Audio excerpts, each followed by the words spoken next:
Hello, and welcome to Magic is Real. I'm Shannon Torrance. I'm your host. I'm a psychic medium and a lover of all things spiritual and metaphysical. Today, I have with me Louise Hamlin, and I'm going to tell you a little bit about Louise. Was an ordinary person and who had an extraordinary experience. I'm going to read from her website so that I can introduce her properly. This is in first person. She said, "Until recently, my life experiences were pretty conventional. I was a divorced mother of three and a law lecturer. Then I met my second husband. We moved to the country and I started to make pots. Our life was idyllic until my husband's untimely death at the comparatively young age of 71. This was terrible. This was a terrible and heartbreaking loss, which seemed to leave nothing but devastation in its wake. But then slowly the grief became shot. Well, but then slowly the grief became shot through with threads of joy, because against all expectation, I started to receive signs and messages from him. My book, WhatsApps from Heaven: Bereavement in the 21st Century, is an account both of my bereavement and of the amazing signs that I received and continue to receive up to this day. I had no belief in the afterlife until I received signs which, in my eyes, were quite irrefutable. Now I find immense comfort in knowing that consciousness survives death, and I want to share my story to bring solace to others who are bereaved. Thank you so much, Louise, for being here. Oh, thank you, Shannon. I am delighted to be here. Uh, You are so uh, sweet. You are just a doll. Um, I, I, I am so incredibly sorry for your loss, but so happy that the reason you're here is that you have discovered that there is no death, that death does not exist. We are only in separate rooms. So I would love to hear about who you are, how you grew up, your background, what you may have believed as a child or a young adult in terms of your spiritual beliefs or lack thereof. sure. Well, I was born in Manchester, which is a city in the north of England. And as a child, my parents used to go to the local parish church, which is Church of England. I think the equivalent in the States is the Episcopal Church. Um, but my parents had been through the war. My father had fought all the way through the Second World War. My mother had been a land girl. And I think that that had really affected their beliefs. So my father actually very rarely would go to church. I think he'd lost any faith because of the Second World War.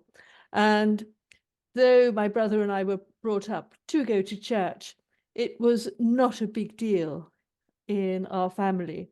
And it didn't really impinge on my life at all, the feeling of um, religion or spirituality. And yes, I went to university. I met the man who became my husband. We married. I became a lawyer. Then I had children. Um, and throughout all this time, I was always interested in religion, but I always had quite a lot of doubt as well. And I was never, I was never passionate about it. Um, I divorced.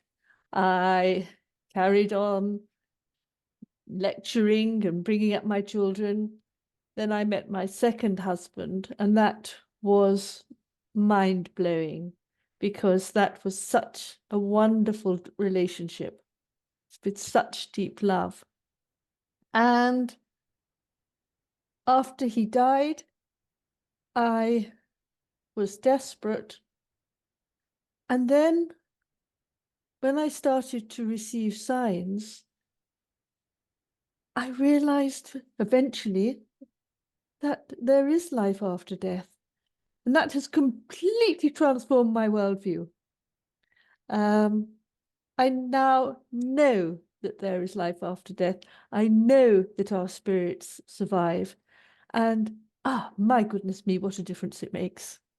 I appreciate that so much, Louise. I, too, was more of an agnostic, at times atheist, and now that I do this work of mediumship where I do have evidence from the other side, as you said, I'm still a skeptic at heart, but I can tell you, I believe with 110%, I mean, conviction that there is life after death. Now, it doesn't mean that you won't miss your partner every single day, that you don't have him with you in the physical, because that's such a deep bond that you have with a romantic partner.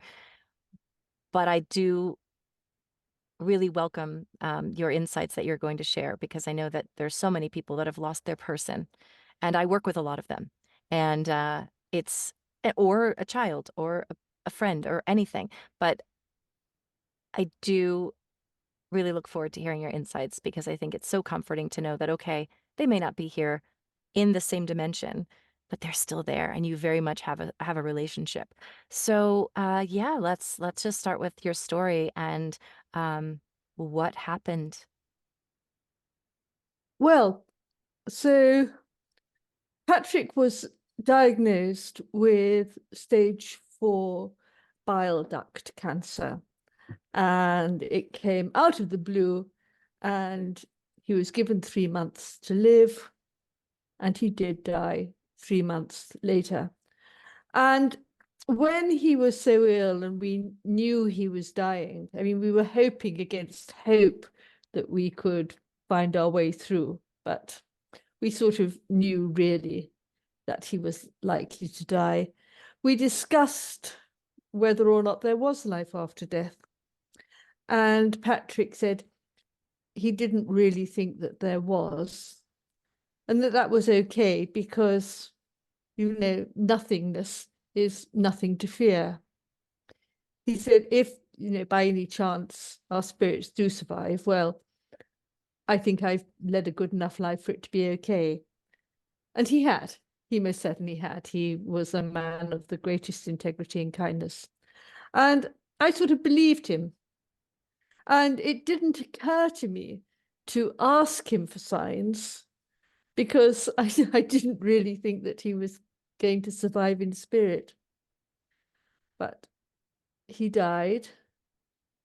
And just a few days later, about 5 days later, I had a WhatsApp from a friend who is a bit psychic.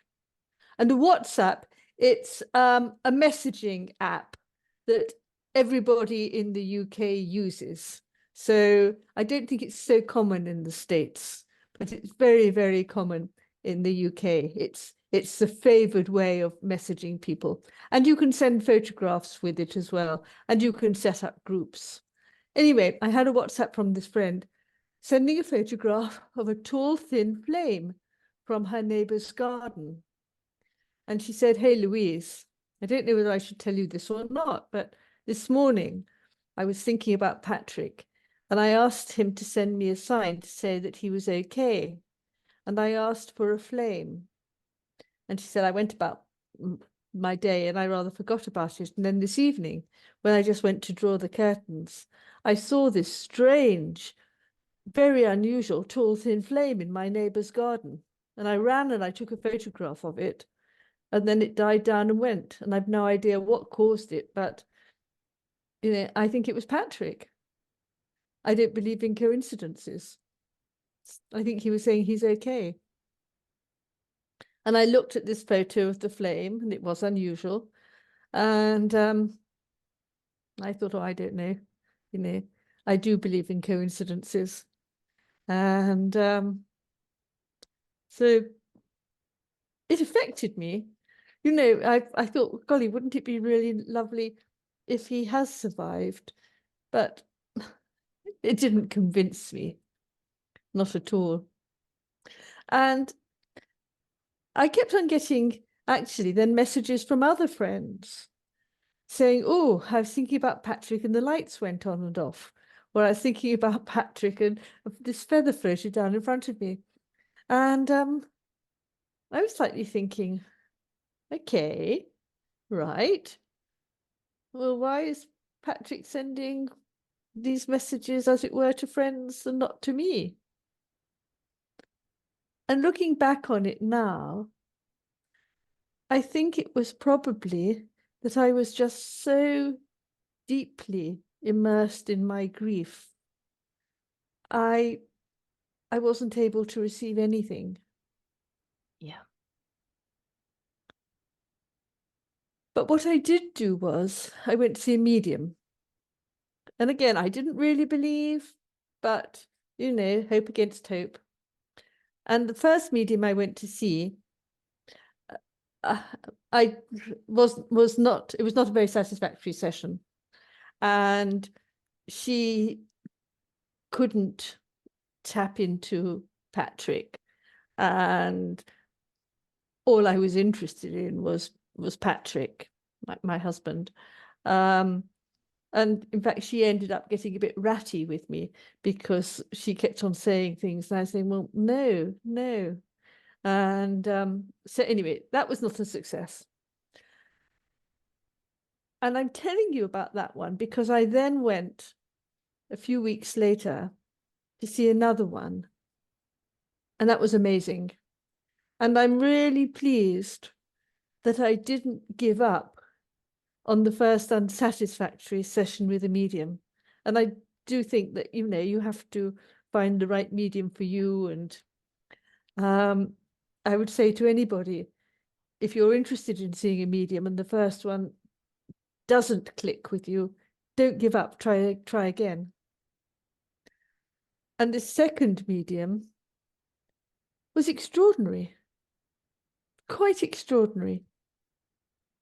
I found her on the internet and I phoned her up. I said my name was Louise. I did not give her my surname. And I said that my husband had died in February and I would like to go and see her.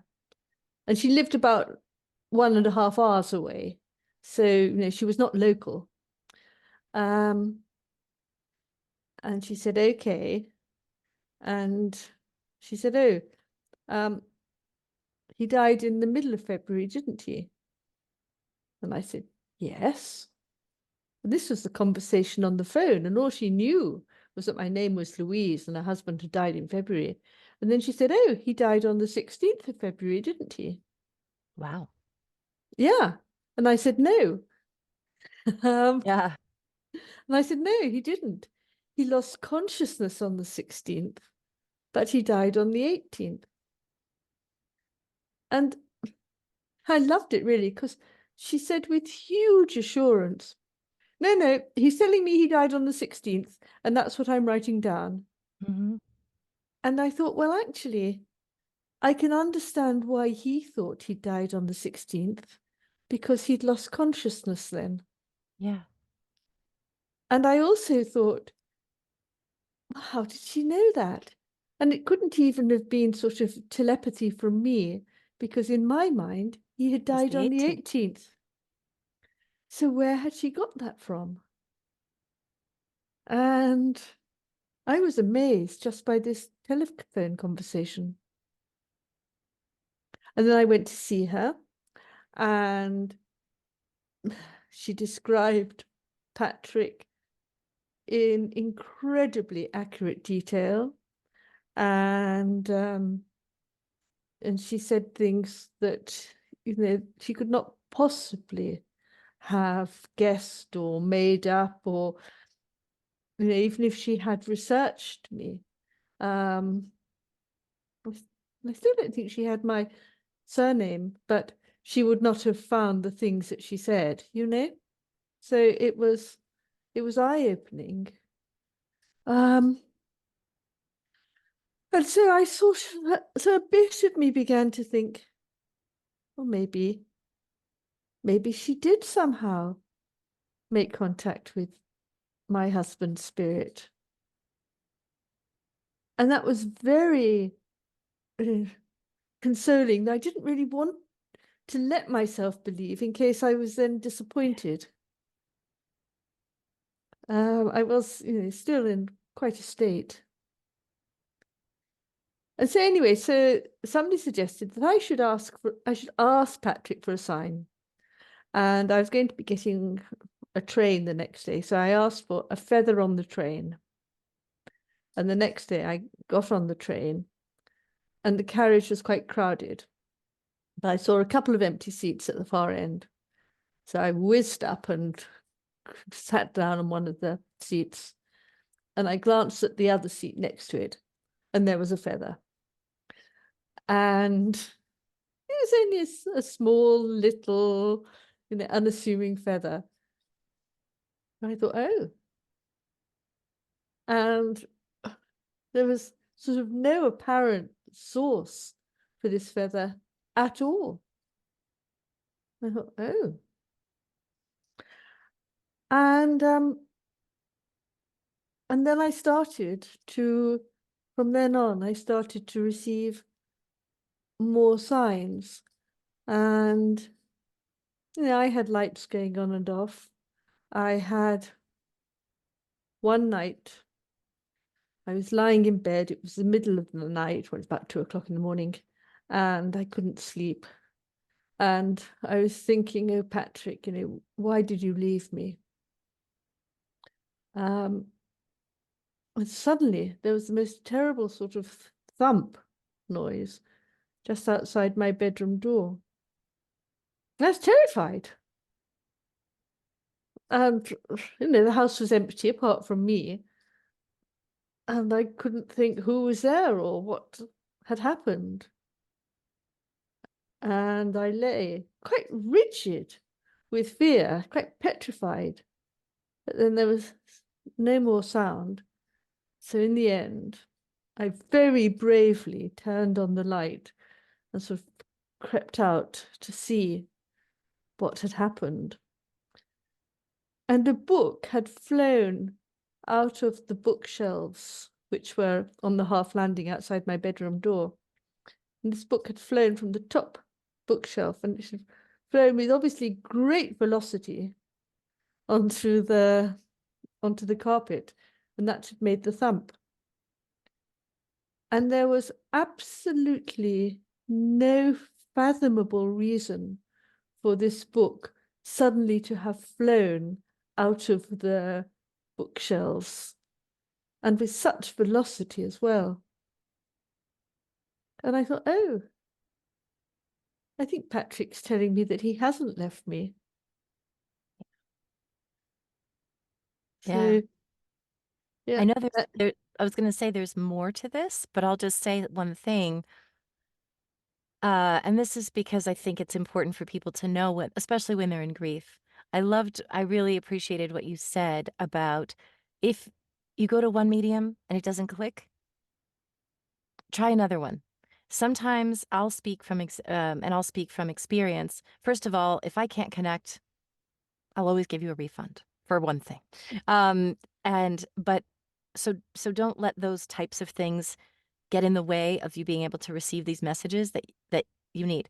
But sometimes someone is in too much grief at the moment, and so they're just sort of blocked. Sometimes it's too soon. Sometimes, and in some cases, there's just not a strong need. And I find that the strongest ones are when you have the greatest need, but not right in the middle of your grief. Sometimes doesn't mean you can't connect. Does not mean that at all.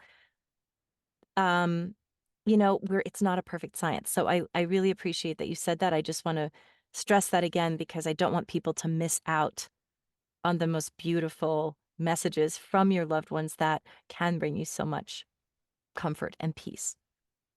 So thank you for sharing that too. The feathers, I ask two spirit guides for feathers. And sometimes, yeah, it's like a teeny tiny little one. Sometimes it comes from a down coat or something where it's like a little one. Doesn't matter what it is. Spirit, make sure that for however it works, there's a hole in that person's coat so that it slips out at just the right time for you to receive that message. Well, I've received quite a few feathers over the months, Yeah. years. Um, and actually, what's really strange, Shannon, is none of them have ever had an obvious source, Yep. which I find, really Same. quite extraordinary. Sometimes inside someone's house on the staircase or something. There's just a little feather sitting there. And I was talking to somebody on the train again, as it happens. We were sitting opposite each other, and there was a table between us. and we got to chatting, and it turned out she was a widow as well. And we chatted about things generally, and then I said very, very sort of cautiously, have you received any signs? And she immediately launched into the story of the sign that she had received from her husband. And then she asked me, and I told her about some of the less extraordinary signs. Um, and as I was talking, she said, "Oh, look." And a feather Yeah. floated down and landed on my book, which was on the table in front of me. And she said, "God, did you see that?" And there it Oh, was. And there was no source at all for this feather. oh, that's so beautiful. Your Yeah. husband's getting together to send you a little sign. Yes. Yeah. Yes. But then the signs which then really convinced me were the WhatsApps, Yeah. which is these messages. And the first one sort of I found on my phone. It was a few months after he had died. And I had left my phone in the kitchen and had been out of the house. And the house had been silent and had been locked up. Nobody had been in the house. And when I got back, I discovered that my phone had somehow, of its own accord, opened the WhatsApp app and then opened the um, connection with Maria, who was a medium that I had consulted, and she had had a very close connection somehow to Patrick. Um, and my phone had filled the message box with words and words and words and words. And I had no idea how that could have happened. Um, and I was going to delete it all. And then I thought, well, I'll just send it to Maria and see what she thinks. And so I said to Maria, hey, yeah, I've just found this on my phone. Um, what do you think? And she replied, I have no idea at all. Um, and anyway, the next day, she then WhatsApped me and said, hey, Louise, look what I've just found on my phone, ready to send to you. And again, I've no idea how it got here. And again, it was words, but the words were more coherent this time. And three times it said, darling, it's me. And Oh, I I just always got called chills. him, and you know, he always called me darling. Um, yeah. And anyway, these messages continued, and I was, you know, a bit of me was rather skeptical, and I wondered whether Maria was making it up. Yeah. Um, I didn't think that she was, because she was a very nice, ordinary housewife and mother, and she sort of did mediumship as a sort of a bit of a public duty. Well, she felt she had the gift. She didn't do it for money, let me put Yeah. it like that. Yeah. She did not do it for money at all.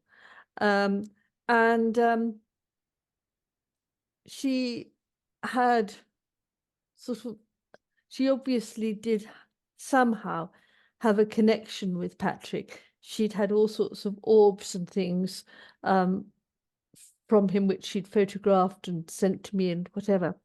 So anyway, I sort of slightly, I tested her, because some of the things that came through in these WhatsApps, I said, oh, do you know what that means? And she didn't have any idea, whereas I actually knew what the significance was. So a lot of me was believing, but not all of me. And then one day I was walking on Tooting Common in London with my dog, and the phone was in my pocket. And when I got back to my son's house where I was staying, I pulled the phone from my pocket, and my phone told me that I had created two WhatsApp groups at 6 minutes past 11 that morning. One consisting of Patrick and me, and one consisting of Patrick, his daughter, and me. And they were sort of properly labeled, one called Hamlin's, one called Hamlin Family. And I knew that I'd not done it. I knew that at 6 minutes past 11, I'd been walking on the common with my dog. And I knew that it couldn't have sort of, you know, the phone couldn't have been jiggled and done it. I didn't know at the time how to create a WhatsApp group, and it's complicated enough. It could not have happened by accident. Yeah. And I looked at the phone and I thought, my goodness, it must be Patrick. And it was that made me realize that, yeah, Patrick could manipulate WhatsApps, these sort of texts. He could manipulate them somehow, and he could send me messages. And it was his daughter's birthday that day. And I think that he included his daughter in a group as a birthday present to her, saying, hey, my spirit is still here. Yeah, that's incredible. And yet it is credible because spirit does have the ability to manipulate their energy. We're energy. So they have the ability to manipulate energy, technology, play songs for you, create static on TVs, and it sounds fantastical, but what's the explanation? Yeah, I mean, I read a lot Yeah. and I found quite a lot of evidence that um, spirit can send emails and even phone calls, can dial, Yeah. and people have experienced these things. Um, and I guess that spirit does somehow keep up with technology. And in England, in most of the world, actually, WhatsApp is the favored method of communication. And so Patrick used WhatsApp. Right. Yeah. Another extraordinary thing was I was playing bridge, which is a card game. Um, and four people play. So there were four of us sitting around the card table in my house. And with bridge, you have two packs of cards and you use them alternatively. So we used the red pack and then the blue pack. And then it was the turn of the red pack again. And my friend dealt the cards. And she was a card short. And we knew that the red pack was complete because we had already used it once. And so we counted our cards. We assumed that she had misdealt. But no, nobody had an extra card. So we sort of looked for this card and looked to see if it had fallen onto the floor somehow. No. So we stood up and shook our laps, and we became more and more determined to find this missing card. We knew it had been there only 5 minutes ago. We couldn't find it anywhere. So then one of my friends who knew about the signs I'd been receiving from Patrick said, oh, I bet it's Patrick. I bet it's a heart. So we looked to see which card was missing. And it was the nine of hearts. And so my friends said, the nine of hearts, is that significant? And I said, well, no. It had been the queen of hearts or the ace of hearts. Yeah, I'd have taken that. But I don't know why it was the nine of hearts. Anyway, we had to get a new pack of cards to resume the game. And a couple of days later, I told a friend about this because it was bizarre. And she said, "Oh, Louise," she said, "the nine of hearts is like the nine of cups in tarot. And the Uh, nine of cups in tarot is the most wonderful card. And it means really deep and everlasting love. Patrick couldn't have sent you a nicer message." right. That is very sweet, Patrick. Yeah. And of course, Yeah. the funny thing is, he wouldn't have known a thing about tarot when he was alive. Right. He didn't even know there was an afterlife. No, That's wonderful. Now, how long did the WhatsApp messages, was that something that continued or was that just, it, yeah. it continued for um, a year, well, up to 2 years. I mean, they became much less frequent, but then still very occasionally I would get one. Um, I think the last one I had was probably sort of two and maybe 2.5 years after he died.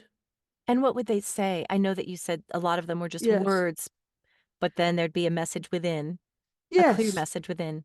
Yes. And so he sort of said things like, "Oh, the happiest years, you know." Oh, And wow. I know, and his very last message said, "I can hear you, please hear me." Oh my gosh, I just got the biggest chills. Yeah. And that's actually, I want to speak to that as well. I can hear you. Please hear me. There's so many, oh my gosh, that's beautiful. Wow. There's so many people that say to me, I don't feel the person, I don't see them. Or I don't see them, I don't feel them. Why aren't they giving me messages? And what I tell them is they're always giving you messages. We're often missing them. They're so subtle. I think that before I became a medium, I've assumed that mediums sort of, when they said your grandfather's standing next to you, I would think they saw the grandfather. Now, some people do. I don't. I would think that you would hear things so clearly. Well, I know from doing mediumship myself, it is the most subtle communication. You have to really be very still to hear the messages because as I think it was you that said either in this interview or another one that it sounds just like your own thought. So or something I was listening to this morning. I don't know. But it sounds exactly like your own thought. So you may miss it because you have thousands of thoughts a day and they just become sort of white noise in the background. But when you tune into them intentionally, and I would say don't search, don't look too hard because then you're just straining to hear it. It falls right in. The messages that come to me, I sometimes strain too hard to hear them and then I miss them because I'm working. It's not about working, it's about allowing, less forcing, more allowing. So the messages will come in, but it's like a breeze. It's just like a soft breeze. It's kind of sometimes the most quiet, it's just sort of a quiet voice, but it's there. They might be saying something to you and you just sort of, there's so much chatter in our heads in the world. So it's often about keeping still. And sometimes it's not. Sometimes it's you're having a conversation with another person. So I'm speaking to you right now, but I'm also becoming aware of, I don't know why I point here. In the back of my neck is where I sort of imagine it. It's like my also paying attention to my subconscious as I'm speaking to you.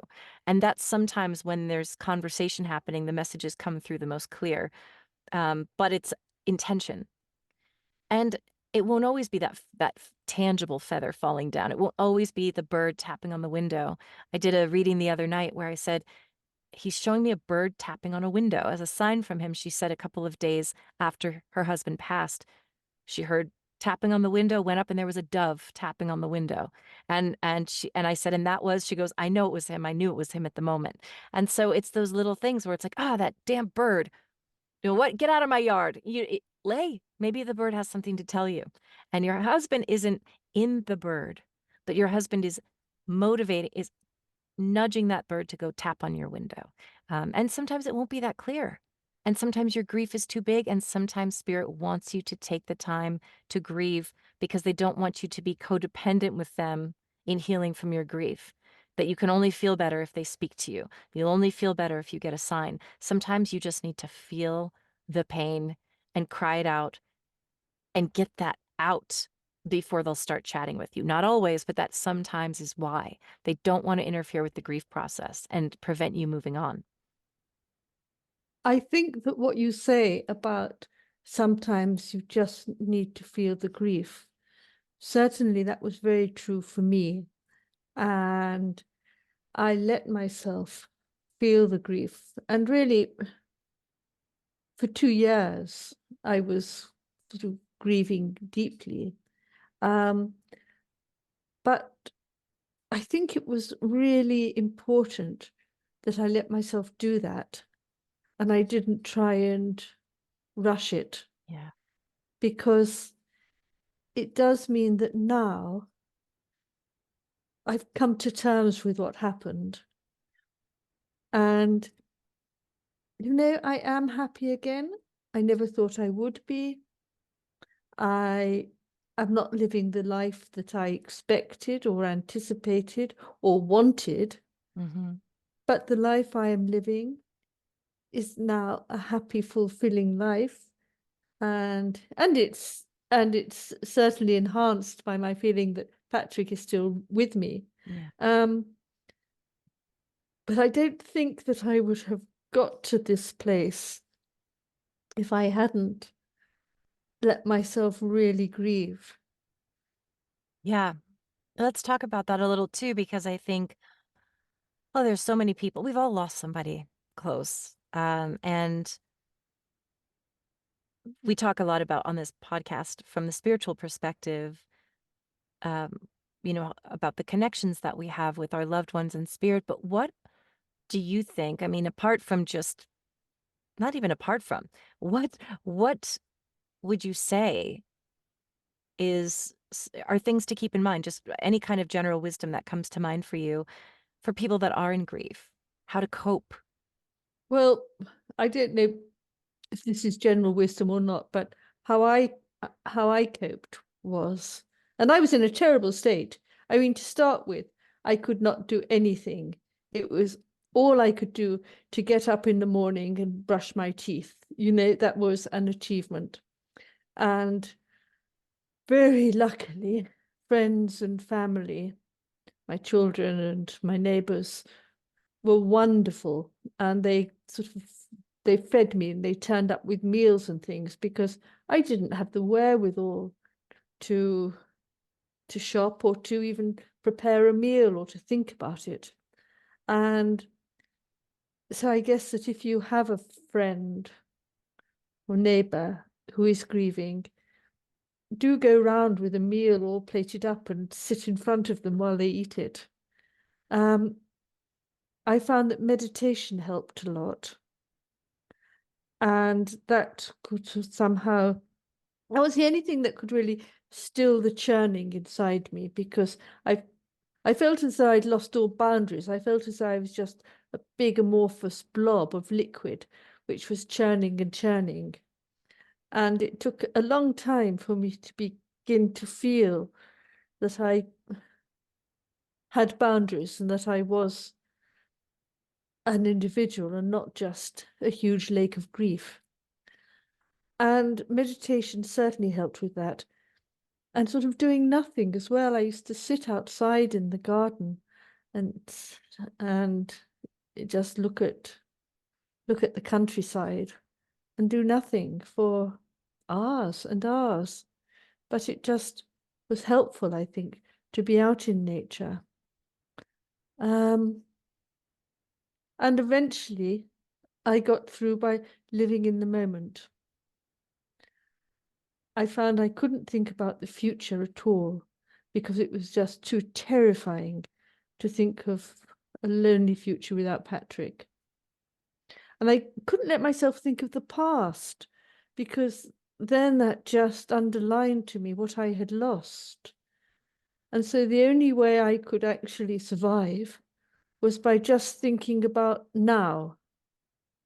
and not letting my mind sort of wander from now.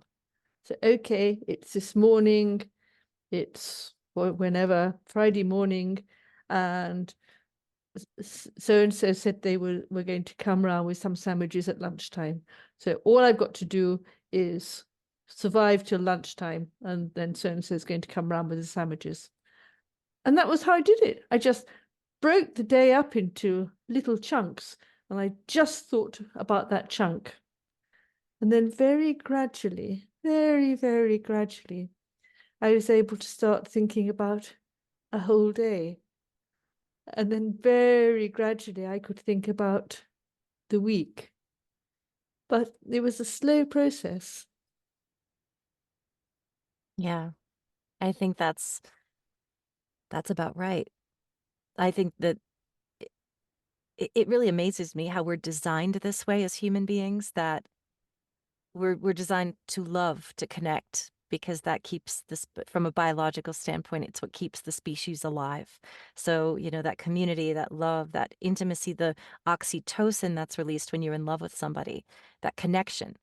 Well, then, unfortunately, when that's broken, we are in immense pain. And I always think, why do we have to go through that? Because it doesn't end.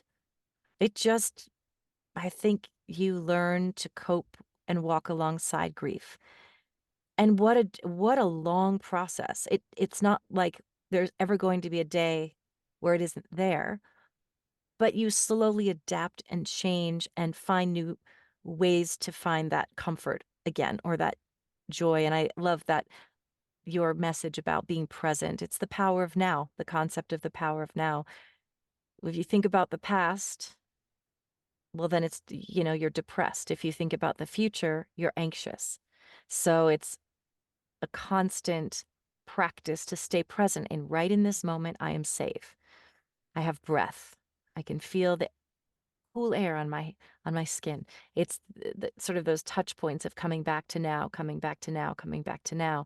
But it just always amazes me that it's like, even with breakups, relationship breakups, you're like, I was fine before I even met this person. So why am I in so much pain now that they're not in my life right now? So there is something, I mean, it's all part of the survival instinct. If we didn't feel grief, we wouldn't care about protecting our young, about protecting the herd from predators. So I always think of that from a physical, biological standpoint, but from a spiritual standpoint, why? Why are we in so much? Why do we have to be in so much pain? Why is it so hard and so painful? Yeah, and I mean, I guess that grief is the price you pay for love. Yeah. And the love, I would rather have the love than the grief than Mm, not have had the love. yeah. I've said Uh, that so many times myself. Yeah. but yeah, it's agony. And my grief now, I mean, I was saying a few minutes ago, I'm now happy, which I am, and my life is now happy and fulfilled again.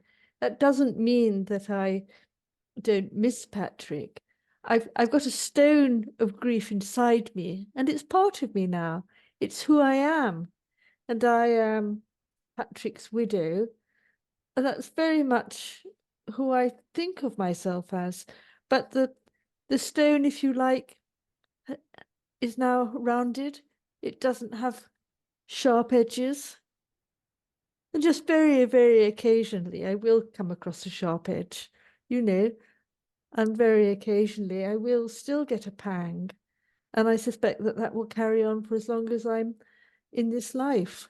But that's okay. Yeah. How do you now, as you've learned to start this new life, this new chapter of your life, as Louise, without Patrick in the physical form, do you intentionally, how do you sort of incorporate him into this new world of yours? Well, I love it when people talk about him. And I live in a village, and everybody in the village knew Patrick. Um, and a lot of people still will talk about him, which I really love. And they'll say, we'll be talking about something and they'll say, oh, well, Patrick would have, really thought that was great, or that would have made Patrick mad. And I love that. And I do that too.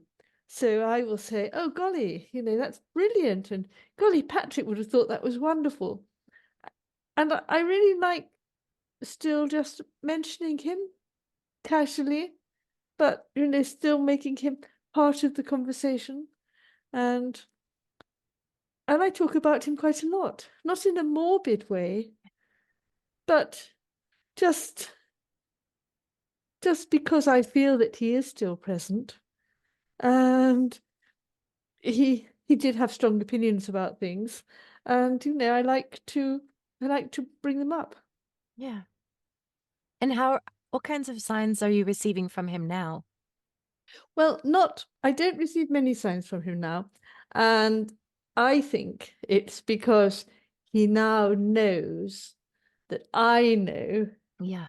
how much he loves me and that he is still around in spirit. Um, and so, in a way, the signs I receive now are far more subtle. I will often, if I'm lying in bed, I'll often feel him beside me, and I just have this lovely feeling that he's there. Yeah. He's sort of lying next to me. And Yeah. sometimes when I'm driving, and he's always terribly rude about my driving, and he didn't like being driven by me. He was a sort of typical man and wanted to do the driving. But if I was driving, then he would sort of, go, oh, you're in the wrong gear. And we tend to have manual cars in the UK and things like that. But sometimes when I'm driving and it's tricky, I always feel I can feel his arms in my arms taking over the steering. It's very strange, but I do feel it. Yeah. And I feel that he's thinking, oh, I think this is a bit too tricky for Louise. I think I'd better intervene here and just take control of the steering wheel and get her through this difficult bit. I'm sure that's right. Yeah. Mm. That's beautiful. I thank you so much for sharing your story because I think that, as we talked about, grief is very heavy. It's very difficult to get through. And it's not even easier because we receive these signs or because we believe or have faith in the afterlife. But it does help. I think it does really bring hope. And Laura Lynn Jackson, the medium, said that life is just a stage play. And after we die, we all meet up backstage again. And I think that's a really beautiful idea that here it seems eternal, that we're in separation, but really there is no separation, that we are always together. Sometimes we just have to spend some time in different dimensions, in different forms, in different vibrations. Mhm. Yes, Yeah. yes. No, I have no fear of death now at all. Oh, good. Uh, Yeah. and I know that when I do die, my spirit will be reunited Oh, with yes. Patrick. Oh, absolutely, it will. And you've said so many beautiful things, but I like to end each episode asking my guests, what is it that you want people to know? Whatever comes to mind. Well, I just want people to know that there is an afterlife and that our loved ones do survive in spirit and that we will as well.